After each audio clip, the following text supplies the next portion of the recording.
ከሰው ደበቅ ያለ ሰው ሁልጊዜ ስኬታማ ነው። ለምን ይመስላችኋል? ደበቅ ያሉ ሰዎች ሳይናገሩ የሚከብሩት፣ ሰው ሳያውቃቸው ሀብታም የሚሆኑት። ምክንያቱ እነዚህን 5 ህጎች ሰወር ብለው ስለሚከተሉ ነው። ዛሬ የምነግራችሁ ህጎች ዝነኞች፣ ሀብታሞች፣ ምሁሮች በስውር የሚጠቀሙት ጥበብ ነው። ይህንን ጥበብ ለእናንተ አሁን በነፃ ነግራችኋለሁ። እያንዳንዱን ህግ ኖት እየያዛችሁ ተከታተሉኝ።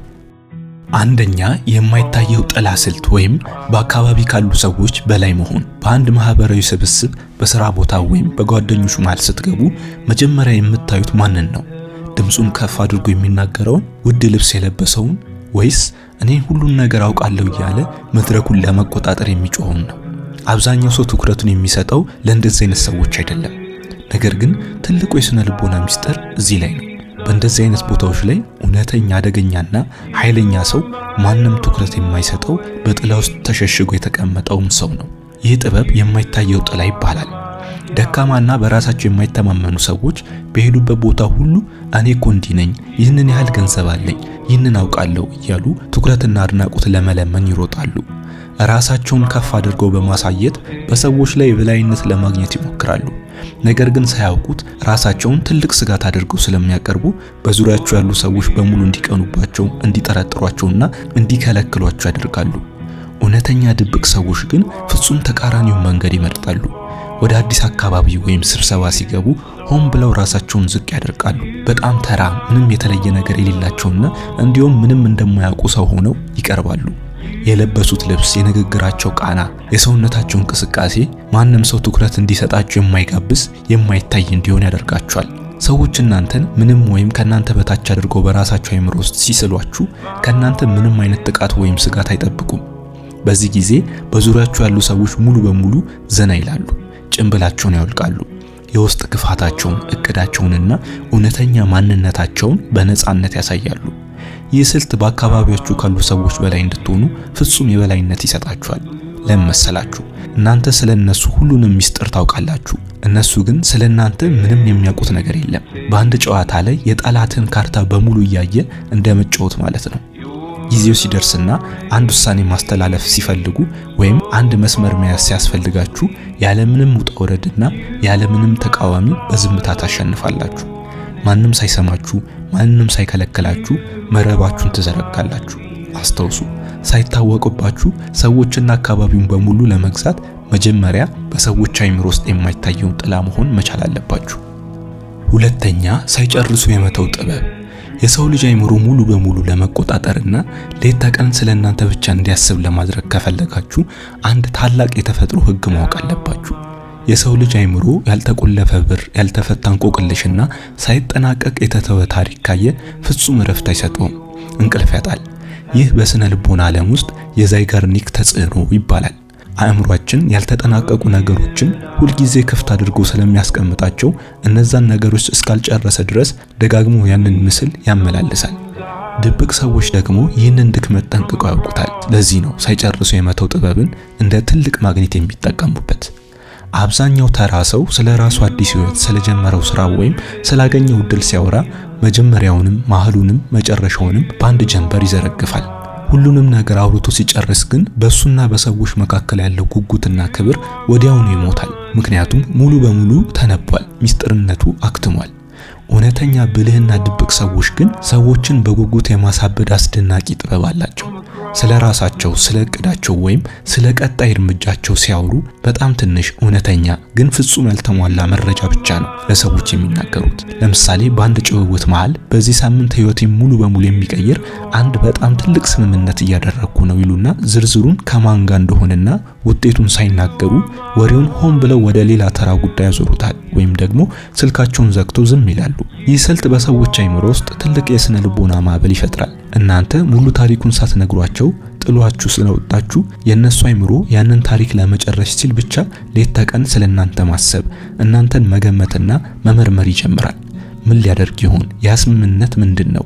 ከማን ጋር ነው? እያሉ ሳያውቁት በእናንተ አባዜ ይጣመዳሉ። ሰዎች በአካባቢያችሁ ሁሉ ጊዜ እንዲኖሩ እንዲያከብሯችሁና እንደ ማግኔት በእናንተ እንዲሳቡ ከፈለጋችሁ ሁሉንም መረጃ በአንድ ጊዜ አትክፈቱላቸው። ሁሉ ጊዜ ፈልገው የማይጨርሷቸው አንብበው የማይጠግቧቸው ትልቅ መጽሐፍ ሁኑባቸው። መረጃን በሙሉ እጅ ከመስጠት ይልቅ ቆንጥራችሁ እየሰጣችሁ በጉጉት ክፍት በሆነው አእምሯችሁ ውስጥ ንዑስ ሆናችሁ ተቀመጡ። ሶስተኛ የውሸት ድክመት ማሳየት። በዚህ ዓለም ትልቁ አደገኛውና የስነ ልቦና ጦርነት የሚጀምረው የት ላይ መሰላችሁ? እናንተ ፍጹም ጠንካራ ሁሉን ነገር የምታውቁና የማይበገሩ ስትመስሉ ነው። ሰዎች የእናንተን ስኬት፣ ጥንካሬና ፍጽምና ሲመለከቱ በውስጣቸው ከባድ ቅናትና የብቸኝነት ስሜት ይፈጠራል። ይህ ስሜት ደግሞ በጭፍን እንዲጠሏችሁ ከጀርባችሁ እንዲያሴሩና እናንተን የሚጠሉበት እውነተኛ የድክመት ቀዳዳ ሌት ተቀን እንዲፈልጉ ያደርጋቸዋል። ድብቅ ሰዎች ግን ይህንን የተፈጥሮ ሕግ ቀድሞ ያውቁታል። ጠላቶቻቸው እውነተኛ ደካማ ጎናቸውን እንዲፈልጉ እድል አይሰጧቸውም። በምትኩ ራሳቸው የፈጠሩትን ጉዳይ ወጥመድ ያዘጋጁላቸዋል። ይህ ጥበብ የውሸት ድክመት ማሳየት ይባላል። ይህ ስልት እንዴት መሰላችሁ የሚሰራው? ሆን ብላችሁ ምንም አይነት ጉዳይ የሌለው በእናንተ ህይወትና ስኬት ላይ ምንም አይነት ተጽዕኖ የማይፈጥር አንድ ትንሽ የውሸት ድክመት ለዓለም ትወረውራላችሁ። ለምሳሌ በአደባባይ እኔ እኮ ቴክኖሎጂ ወይም ማህበራዊ ሚዲያ በፍጹም አይገባኝም ወይም ቁጥርና ሂሳብ ላይ ሁልጊዜ እሳሳታለሁ ብላችሁ በፈገግታ ትናገራላችሁ። ወይም ደግሞ በጣም ተራ በሆነ ጉዳይ ላይ እንደተሸነፋችሁ አድርጋችሁ ራሳችሁን ታሳያላችሁ። በዚህ ጊዜ ምን ይፈጠራል? ጠላቶቻችሁ ወይም እናንተን መጣል የሚፈልጉ ምቀኞች በሙሉ ያንን የውሸት ድክመታችሁን ሲያዩ በደስታ ይፈነጥዛሉ። አሃ መግቢያ ቀዳዳውን አገኘው ብሎ ያስባሉ። በዛ በፈጠራችኋት የውሸት ድክመት ላይ አተኩሮ ሲስቁ፣ ሲያሽሟጥጡ ወይም እናንተን ዝቅ አድርገው ሲመለከቱ፣ እናንተ ግን እውነተኛና ትልቁንና አደገኞቹን ጦሮቻችሁን ደብቃችሁ ትቆያላችሁ። እነሱ ትኩረታቸውን በሙሉ የሌላውን ጥላችሁን ለመምታት ሲያባክኑ፣ እናንተ ግን ሙሉ በሙሉ ከጥቃት ነፃ ትሆናላችሁ። ይህ የንጉሶችና የታላላቅ መሪዎች ጥበብ ነው። ጠላቶቻችሁ የእናንተ እውነተኛ የልብ ትርታና ደካማ ጎን እንዲያውቁ ካስፈለገ የሚጫወቱበት፣ ትኩረታቸውን የሚሰርቁበትና ጊዜያቸውን የሚያጠፉበት የውሸት አሻንጉሊት ስጧቸው። እነሱ እናንተን አሸነፍን ብሎ በምናብ ሲደሰቱ፣ እናንተ ግን ከጀርባ ባለው ህይወታችሁና ጨዋታውን ሙሉ በሙሉ ትቆጣጠሩታላችሁ። አራተኛ የስሜት ወይም የጭጋግ ፊት። በዚህ ማህበራዊ ህይወት ውስጥ ሰዎች በእናንተ ላይ የበላይነት ለማግኘት የሚጠቀሙበት ትልቁ መሳሪያ ምን እንደሆነ ታውቃላችሁ? የእናንተን ስሜት መቆጣጠር። አንድ ሰው ሆን ብሎ እናንተን የሚያበሳጭ ነገር ሲናገር ወይም ክብርህን የሚነካ ስድብ ሲወረውር ወዲያውኑ ትናደዳላችሁ። ድምጻችሁን ከፍ ካደረጋችሁና ምላሽ ለመስጠት ከሮጣችሁ እንኳን ደስ አላችሁ። ያ ሰው የእናንተን ሆነ ህይወታችሁ ፍጹም ጌታ ሆኗል። ለምን መሰላችሁ? የእናንተን የስሜት ቁልፍ በእጁ አግኝቷል። በፈለገው ሰዓት ያንን ቁልፍ እየተጫነና እንደ አሻንጉሊት ሊጫወትባችሁ ይችላል። እውነተኛ ጠንካራና ድብቅ ሰዎች ግን ይህንን የስነ ልቦና ወጥመድ ሰብረው የወጡ ናቸው። እነሱ የሚጠቀሙበት ህግ የጭጋግ ፊት መላበስ ይባላል። ይህ ማለት በውስጣቸው ከፍተኛ ቁጣ፣ ፍርሃት ወይም የደስታ ማዕበል ቢነሳም ወደ ውጭ ለዓለም የሚያሳዩት ፊት ግን የጭጋግ ወይም ፍጹም የማይነበብ ረጋ ያለ ሰላማዊ ነው። እስኪ ያስቡት፣ አንድ ሰው እናንተን ለማንበርከክ እጅግ የሚያናድድ ጦር ወርውሮባችሁ፣ እናንተ ግን ድምጻችሁን ይበልጥ ዝቅ አድርጋችሁ አይናቸውን እያያችሁ ቀለል ያለና ሚስጥራዊ ፈገግታ ስታሳዩአቸው ምን የሚፈጠር ይመስላችኋል? ያ እናንተን ለማጥቃት የመጣው ሰው ሙሉ በሙሉ አእምሮ ይናወጣል፣ ግራ ይጋባል። ይህ ሰው ምን እያሰበ ነው? ይህንን ሁሉ ጉድ ሰምቶ እንዴት አልተቆጣም? እንዴት አልተናደደም? ከጀርባው ምን አይነት ጉልበት አለው ብሎ በራሱ ፍርሃት ውስጥ እንዲቀመጥ ታደርጉታላችሁ። ይህ ባህሪ ማንም ሊነካችሁ የማይችልበት የእናንተ ትልቁ ጋሻ ነው። ስሜታችሁን መገመት፣ የልብ ትርታችሁን ማንበብ ካልቻሉ በእናንተ ላይ ሊወስዱት የሚችሉት ማንኛውም የስነ ልቦና የበላይነት በአንድ ጀንበር ያጣሉ። አምስተኛውና የመጨረሻው ደግሞ የአየር ባዶነት ወጥመድ ይባላል። በማንኛውም ማህበራዊ ግንኙነታችሁ ውስጥ ትልቁና አደገኛው ሚስጥር የምትሰሙት መቼ እንደሆነ ታውቃላችሁ? እናንተ በጠየቃችሁ ቁጥር አይደለም።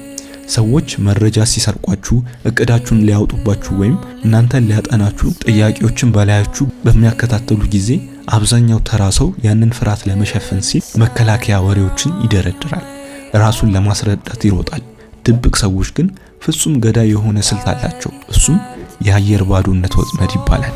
አንድ ሰው ሆን ብሎ መግቢያ ቀዳዳ ፍለጋ ስለ አዲሱ ፕሮጀክት ምን አሰብክ፣ ቀጣይ እርምጃ ምንድነው ብሎ ሲጠይቃችሁ ወዲያውኑ ረጅም መልስ ለመስጠት በፍጹም አትክፈቱ።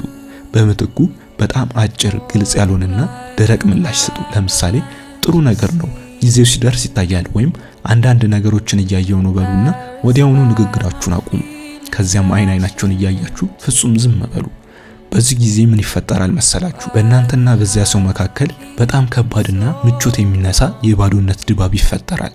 የስነ ልቦና እውነታ እንደሚነግረን የሰው ልጅ አይምሮ በንግግር መሃል የሚፈጠርን ከባድ ዝምታ መሸከም አይችልም። ያፍነዋል። ያንን የዝምታ ጭንቀትና ባዶነት ለመስበር ሲል ያ ሰው ሳያስበው ሳይዘጋጅበት መናገር የሌለበትን የራሱን ሰፊ ሐሳብ፣ የውስጥ ክፋት፣ ፍርሃትና እቅድ በራሱ አንደበት መዘርገፍ ይጀምራል። እናንተ አንድም ሚስጥር ሳታወጡ ምንም አይነት ጥያቄ ሳታቀርቡ እነሱ ግን ያንን የዝምታ ባዶነት ለመሙላት ሲሉ ብቻ ሁሉንም መረጃ አውጥተው እጃችሁ ላይ ያስቀምጡታል። እናንተ መረባችሁን ሳትዘረጉ እነሱ ራሳቸው መረባቸው ውስጥ ይገባሉ። ሰዎችን ሙሉ በሙሉ በእጃችሁ ለማስገባት ከፈለጋችሁ የቃላት አውሎ ነፋስ መሆን አታቁሙ። በቃላቶቻችሁ መካከል ማንም ሊሸከሙ የማይችል የባዶነት አየር ፍጠሩ። እንግዲህ ልብ በሉ። ድብቅ መሆን ማለት ፈርቶ መሸሸግ፣ ሰዎችን መጥላት ወይም ከማህበረሰቡ መገለል ማለት አይደለም። ድብቅ መሆን ማለት በዚህ ጩኸትና ትዕይንት በተሞላበት ዓለም ውስጥ የራሳችሁ እውነተኛ ጉልበት፣ ስልትና ማንነት በጥንቃቄ ጠብቃችሁ ዓለምን በዝምታ መቆጣጠር ማለት ነው። ደካማ ሰዎች ውጤት አልባነታቸው በቃላት ጩኸት ለመሸፈን ሲሞክሩ፣ እናንተ ግን ራሳችሁን በጨለማ ውስጥ በጥላው ስር በዝምታ ስሩ። ስኬታችሁ ራሱ በብርሃን ማዕበል ሆኖ ለዓለም ይገለጣል። አሁን በሰማችሁት ነገር አዲስ እይታ ከሰጣችሁ ቪዲዮውን ላይክ፣ ሰብስክራይብ እንዲሁም ሼር በማድረግ አብሮነታችሁን አሳዩን። በቀጣይ ከዚህ የተሻሉ ቪዲዮዎች ይዘን እንመጣለን። እስከዚያው መልካም ጊዜ፣ ጥሩ ህይወት ለፍጥረታት ሁሉ እንዲሆን እንመኛለን። ከኤሊሁስ